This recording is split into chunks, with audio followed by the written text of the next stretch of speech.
Three, two, one. Hello, is this thing on? Hello. Hey, everyone. I'm back. We're back. And I'm so happy to be back with you after a month-long hiatus and a big trip back to the States, which was just so wonderful. I really had a blast seeing friends and family, and mostly just ate and drank and revisited a really low-tier version of myself that likes to be completely lazy and overindulge in just about everything. It was quite the time. I got to play Magic with my old play group. I got to talk Magic. I got new books. I got old books like Arena and Whispering Woods. That's the books. Song of Time and Shattered Chain. They're right in front of me right now. These ancient lore novels. I got the actual novels, basically collectibles now. But I got the original paperbacks from the same guy who gave me my first books. That's Mox Mike. Huge thank you. And obviously to my buddies, Corey, Buckets, Tom. Great seeing them, playing with them. I think I only won 2 games out of the entire 20 or so that we played, but it was so fun, and I had a blast. Meanwhile, we hit our goal on the Patreon while I was gone, which was outstanding. I'm just enjoying pigging out on pizza and beers and burgers, whiskey and wine and chocolates, etc. And I'm getting notifications that people are joining up, and I really don't know what to say to all of you besides thank you. Obviously, but it's really humbling to get support from one person, let alone we're up to 32 total patrons now. And I get kind of emotional thinking about it because it's amazing to me, and I'm truly thankful for the support. Also, one of our fellow listeners hit me up in Twitter, and we worked out a deal for a brand new laptop. So I'm on a sweet new machine and have been spending my time working out the kinks and programs to get the recording done today. So a mega shout out to Mason, so kind and thoughtful and helpful. And this thing is changing so much for me in terms of how I actually want to be able to present and edit and even potentially stream content. It's really outstanding. So I'm very thankful for that. And speaking of shout outs, we have a bunch to get to in regards to the Patreon. So let's do that now. We have a couple of content goblins, Jason, Marcos, Jacob. They're all joining up as goblins. We have content humans, Evan, John, and Robert. A content angel in Joshua.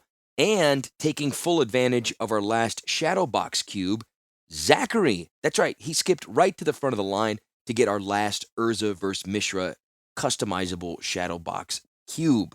So yeah, since our last episode, 8 new patrons, crushing our goal of 30 patrons by the end of the year. So we're past that. So I don't know. What do we do when you hit your goal? You have to set let's get to 50. I don't know, 100. However many we get to is like all bonus. So let's just keep them coming. If you're listening right now, come on, join up, help a guy hit goals, right? Be a part of this thing. We're only going to keep pumping out chapters and books, and you might as well jump on now because, again, we're closing in on our loyalty rewards club where you'll receive rewards based on longevity of support. So get in. Let's get it going. Anything else? Yes, about the Shadowbox cubes. If you haven't checked them out, please do. Etsy.com/shop/apesincapes.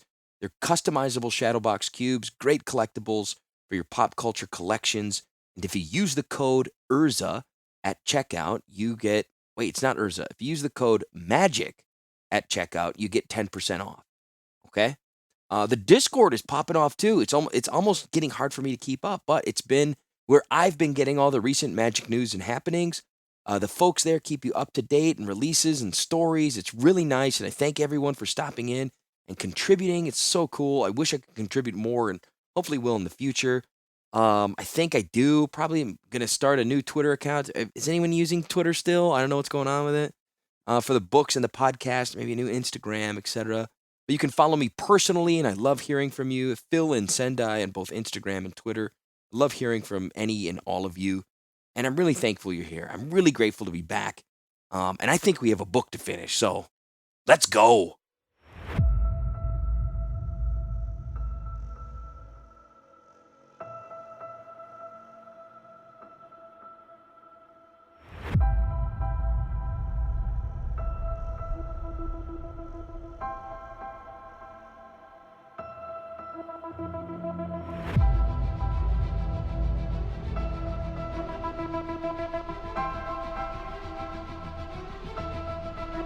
Chapter 22.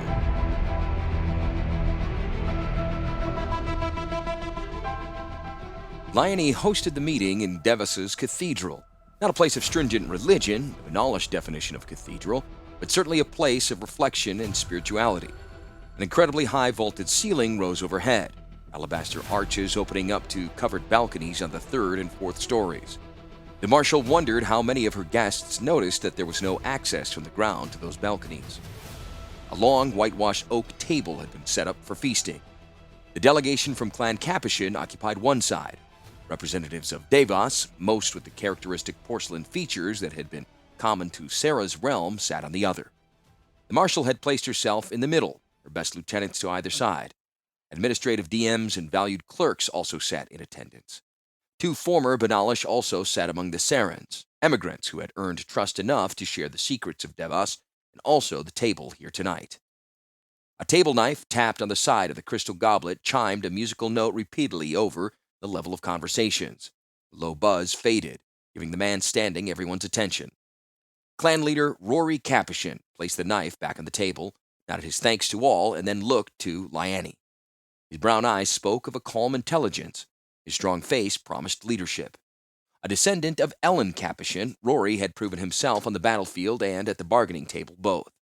Now he set his warm, steady gaze on Lyone. "I was hoping we might discuss our business, now that we've finished your excellent repast." Lyone had wondered how long the Capuchin's patience would last. The Saran marshal glanced once to Karn, seated on a large stone block 2 positions down from Rory Capuchin, and then nodded her acquiescence. "By all means," she said calmly, but before he could begin, she shrugged and guessed, "You want our help in fighting the Dark Warriors?" Not one to be caught off guard for long, Rory Capuchin simply blinked his surprise while retaking his seat and then admitted it. "Yes. We've suffered their raids over years, leading into centuries now, and they've steadily got worse. This year's particularly bad, and who knows what next will bring. The Benalish court has refused our petition for organized involvement because most do not see a danger. Only Clan Blaylock is in agreement with us, having also met the raiders. But," and his eyes tightened, "I understand that your forces once took arms against them." She couldn't help another glance towards Karn. He matched her gaze with a curious frown of his own, obviously not understanding the attention. He was certainly welcome in Devas and knew of the Winged Ones, though he retained no direct memory of the refugees' original ancestry. Karn simply knew that Urza vouched for Lyone and her people every 10 to 20 years, and the golem would not gainsay the walker. More likely, one of the students Lyone accepted from time to time had let something slip. There were at least a dozen besides the Silverman who had shared Devas's secrets. Karn would never betray Devas's trust. The golem's presence, however, did speak for some pressure being brought to bear against them. A longtime associate of the Sarans, he often managed to win concessions that others might not have. Even if Karn couldn't remember, someone in Clan Capuchin had noticed and likely wished to play off that connection here and now. "You support this request, Karn?" It was a simple way of asking if Urza supported the request. After a slight hesitation, the Silver Golem nodded. "I think we may want to consider it, Marshal Lyone. People are being hurt." His pause answered Lyone's real question. "The people are frightened," Rory Capuchin spoke up again. "The legend that the Lord of the Wastes is returning has gained frightening acceptance among Clan Capuchin." He tried to scoff at the old legends, but he was unable to purge his serious concern for his people. "You don't believe in the Lord of the Wastes?" Lyone remembered the first time she had heard of it herself. The merchant who had come upon the refugees their first year settling into Benalia had told her the story. Rory Capuchin looked nonplussed at the question. "I do not," he said easily. "Are you saying that you do?" Lyone glanced to a few of her followers, noting their haunted eyes even now. "I think there is evil out there which we don't necessarily understand or even know about," she said cautiously. "Yes." Karn was leaning forward attentively, no doubt recognizing Urza's warnings in her vague statement. "There might be several so-called lords, and if I should someday find one, I would fight." She shook her head, strands of her hair brushing her side of her face. "But I see no evidence of there being one here, Rory Capuchin. I'm sorry."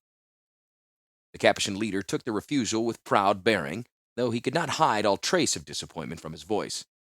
As am I. My grandfather spoke of the training he received at Devas. He held you in high regard, Marshal. Would have been an honor to fight at your side. The brown eyes implored what he would not ask again in words. Sorry you do not feel our cause is a just one. Damn, Karn. Liony knew that last sparring attack was the golem's doing. Karn knew them well enough to realize that such a charge would not sit well. She gripped her hands into tight fists, stemming an outburst. Her eyes found the golem, and Karn had the good manners to shift uncomfortably under her non-blinking gaze. This meant something to the golem personally. That carried weight as well. But in this case, not enough. This was not a training session. It would risk her people's lives. It might bring Phyrexia down on top of them again. Try to understand, she said, careful of how she could safely say. Our nation was once prosperous and content. Someone, she paused, shook off that tack and started again. We involved ourselves in a war that was not ours. And it cost us everything. That is not mine to risk again, not without better reason.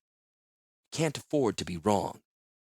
She slowly released her fists, wrapping her right hand instead around the stem of a crystal glass. I'm sorry, Rory Capuchin. A heart to fight and a just cause are not enough. The clan leader nodded, accepting her final answer. Karn frowned, his silver face clouded with a dark expression. That is not what you told Isark. The glass's fragile stem snapped in her hand, cutting her palm and spilling dark wine onto the table.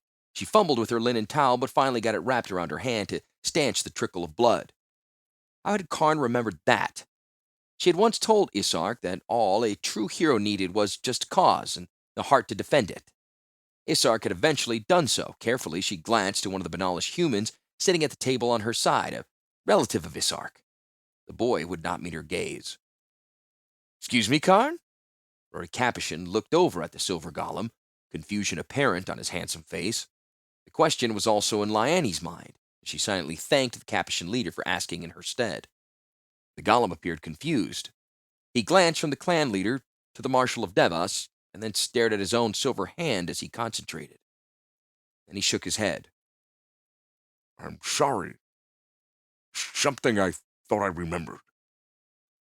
His voice told of his own doubts. A mistake. The Capuchin leader nodded, turned his attention back to their host. My apologies, Marshal Liony. Karn upset you. Liony shook her head in response. No. Quite the opposite. He reminded, she couldn't very well admit the entire truth, reminded me of another event. Let's say I will give you a request for further consideration, Rory Capuchin. She held up a hand at the clan leader's look of pleasant surprise. Let's leave it at that for now, please. Not one to argue against a second chance, Rory nodded at his fortune. The marshal lapsed back into silence as normal conversation resumed. She had more than an aversion to making the wrong choice again. It was also the very real fact that after so many centuries, Liany was finally beginning to understand something more than fighting and leading others in battle. Might want to avoid such things for both herself and her people. Was that wrong?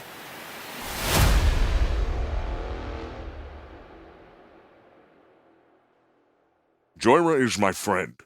My best friend. We met in the original academy, before the accident drove us from Tolaria. She named me Karn, from the old name for Thrad Metal. She said it meant strength. That evening, alone in his apartments, the golem repeated his nightly mantra while pacing the floors of heavy timber. In times where nothing made sense, the repetitive statements allowed him some measure of focus. Stopping at a bureau, the Silverman placed one massive hand on the thick tomes he had filled with his own words over so many changing lifetimes. Why was he so preoccupied with the past when he knew that he could never hold on to it? Karn looked at the one portrait sketch he still carried with him in all of his travels. Human she was, dark hair and intense eyes. It was his oldest artifact from previous times, magically protected at some point in the past to preserve it. All he really knew was that her name was Joyra, that she had been a friend. He knew it from the nightly mantra he spoke. It was a promise to himself to never let the old memories completely fade. But they did, and they colored his current relationships, promising that they too would fade in time. Slowly, Karn turned the picture down on its face. Not tonight. Tonight was for his current relationships, to consider them individually and together. Because even as Karn admitted how important these relationships were to him, how they touched and influenced his life, he knew that he also touched upon theirs. How he remained in their memories, even after they passed from his, was suddenly more important to the golem than anything else.